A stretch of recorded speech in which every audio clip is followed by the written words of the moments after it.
These numbers prove Gen Z is rewriting the rules of luxury watches. Cartier's share of purchases among the youngest buyers exploded from 1.7% to 6.8% in just 7 years, a fourfold increase that has even Rolex executives paying attention. The crown still dominates overall market share at 32.1%, but something fundamental is shifting in the aspirations of buyers aged 16 to 26.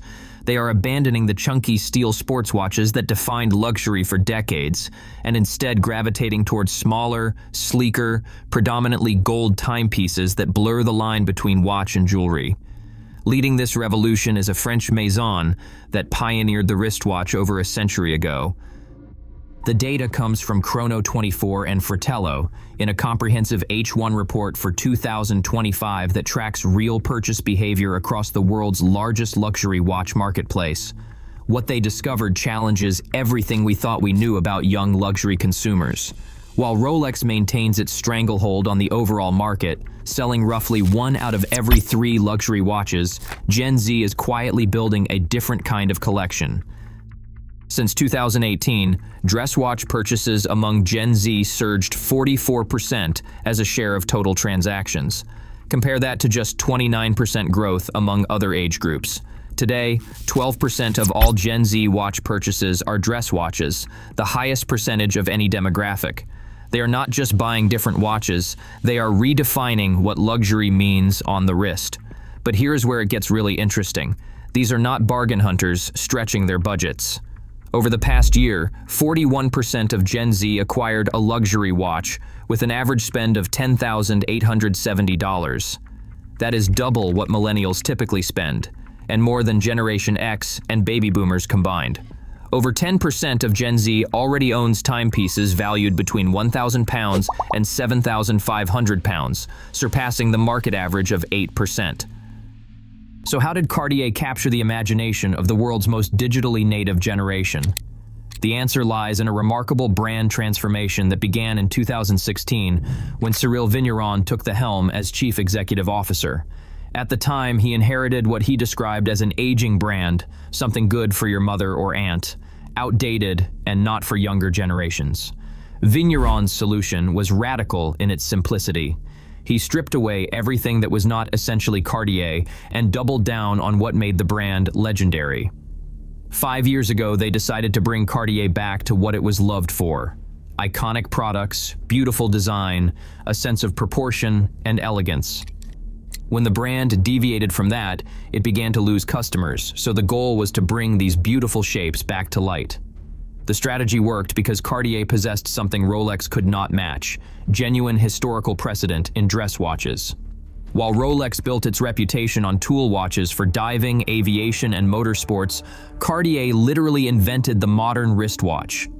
The Santos, created in 1904 for Brazilian aviator Alberto Santos Dumont, predates Rolex's most iconic models by half a century.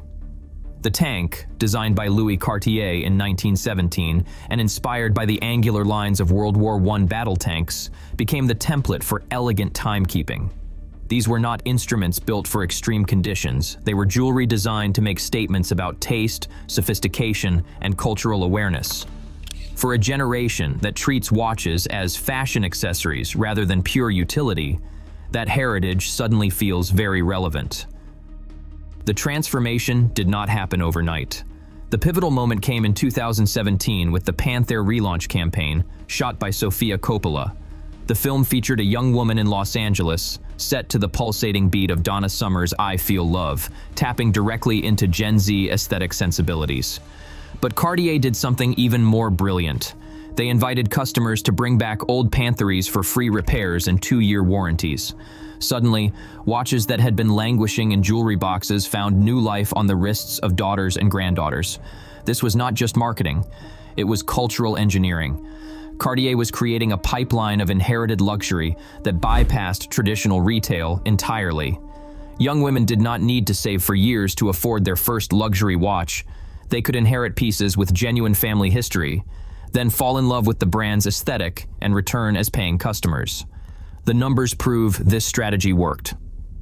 While Cartier's overall market share grew modestly from 2.9% to 4.8% across all age groups, the Gen Z explosion from 1.7% to 6.8% represents something unprecedented in luxury watch retail. This is not gradual market evolution, it is a demographic earthquake.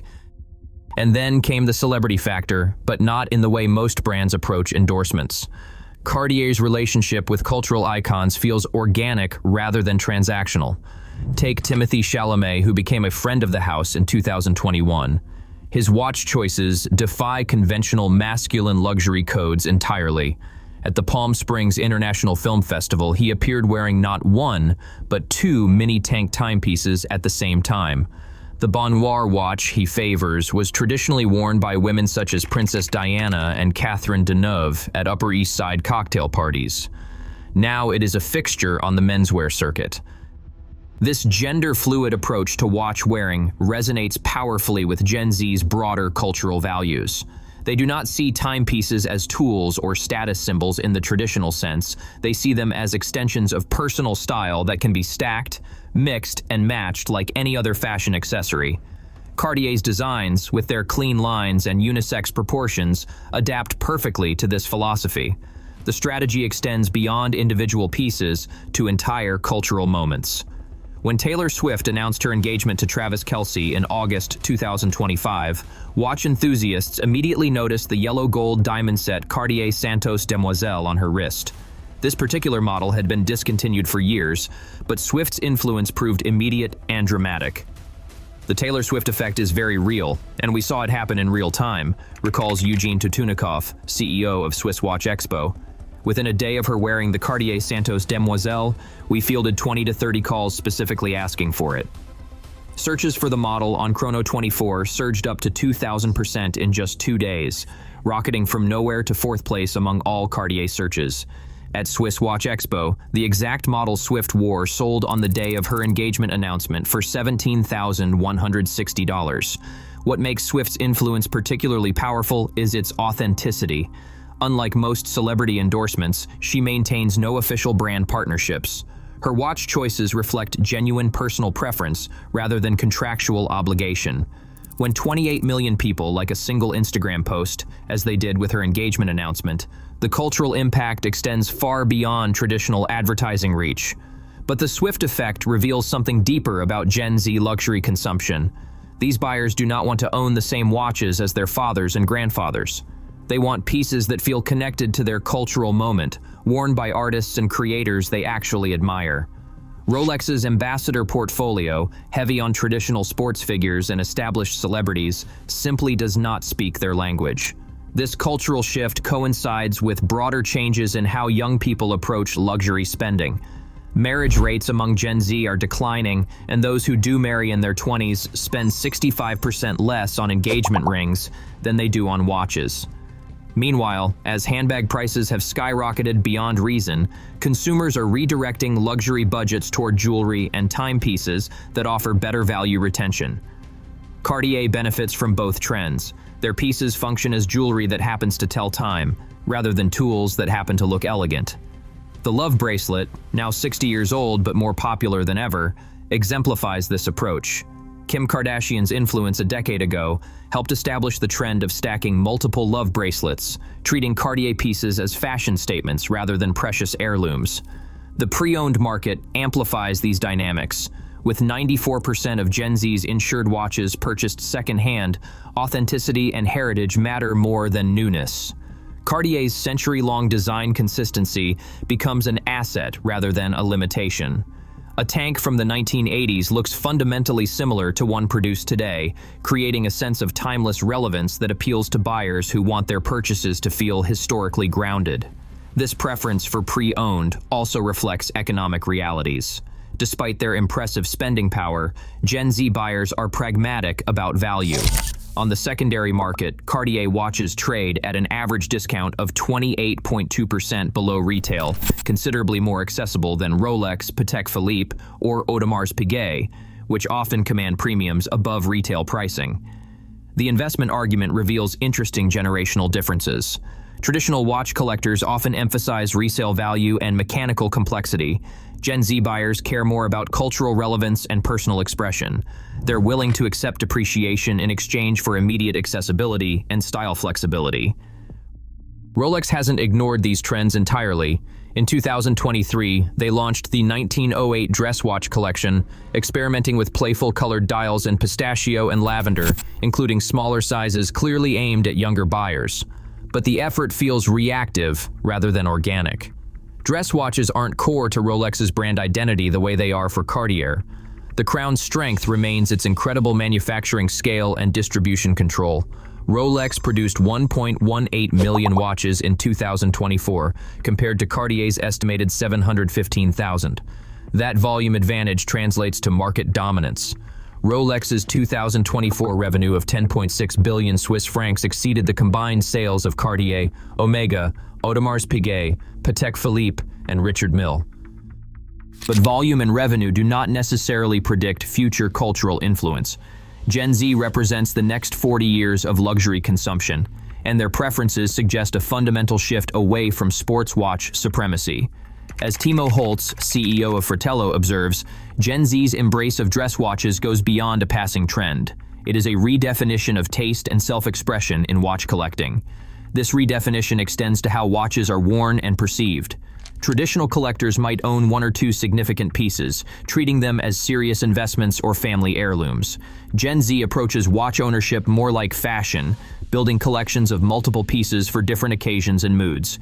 They stack smaller watches like bracelets, mix metals and styles, and treat timepieces as extensions of personal branding rather than discrete status symbols.